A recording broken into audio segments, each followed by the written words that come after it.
Hey guys, welcome back to the channel. Today I'm back with yet another tutorial video on app guide, and in today's video I'll show you how you can delete a Google Classroom account.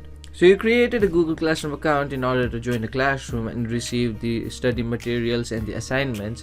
Now you don't use that account and you want to delete that account, or there's some other reason for you to delete that account but you can't figure out how you can do it. Watch this video till the end. I'll show you some simple steps in order to delete a Google Classroom account in very easy way. It's a very simple process, you'll have no problem doing it. So the first thing you want to do in order to delete a Google Classroom account is open a Google Classroom application. Once you open a Google Classroom application, make sure you're logged into the account that you want to delete. If not, go ahead and log into that account. Once you log into that account, you land in an interface like this.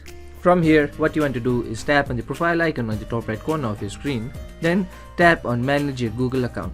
Once you tap on Manage your Google account, you land on the Google account management page like this. Now what you want to do is go into Data and Privacy. Once you go into Data and Privacy, what you want to do is scroll down and locate Delete your Google account option. Once you locate the Delete your Google account option, tap on that. Once you tap on that, you'll be asked to enter your password in order to verify yourself. So go ahead and enter your password. Once you enter your password, tap on the next button. Once you tap on the next button, you land in an interface like this. From here, what you want to do is scroll down to the bottom and tick these two boxes. Once you do that, what you want to do is tap on the delete account button.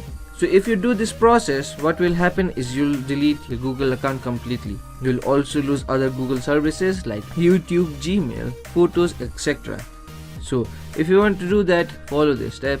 If you don't want to lose other Google services you're using from this Google account, what you can do is simply sign out from your Google Classroom application. To do that, what you can do is simply remove the account from your device and reset the application to initiate the changes. Once you do that, you can add the Google account again to use the other Google services and you'll be logged out of your Google Classroom application. That was the simple step in order to delete a Google Classroom account. So that will be it for today's video. Hope this video was helpful for you. If it was, hit the like button, subscribe to the channel, and I'll see you in the next video with some new information. Goodbye.